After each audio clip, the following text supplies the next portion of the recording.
ঘরে বসে নাকি খালি ফোনই ঘাঁটি। চলো আজ ফোনটা ঘাঁটতে ঘাঁটতেই রান্নাটাও সেরে নিই।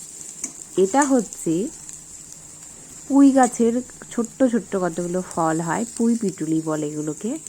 এটা সামান্য একটু পেঁয়াজ দিয়ে ভেজে নিলেই রান্না কিন্তু কমপ্লিট।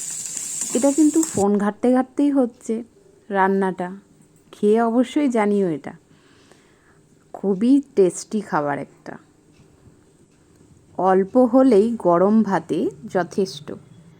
এবার করছি আবার ফোন ঘাঁটতে ঘাঁটতেই টমেটোটা পেঁয়াজ দিয়ে বেশি করে লঙ্কা দিয়ে ভেজে নিয়েছি। তারপর এর মধ্যে দুটো করে ডিম অ্যাড করে দিয়েছি। তারপর সবগুলোকে একসঙ্গে ফোন ঘাঁটতে ঘাঁটতে মিশিয়ে নিয়েছি। তারপর লাস্টে সামান্য একটু ধনেপাতার সাহায্যে ফোন ঘাঁটতে ঘাঁটতে রেডি করে নিয়েছি গরম ভাতের খাবার।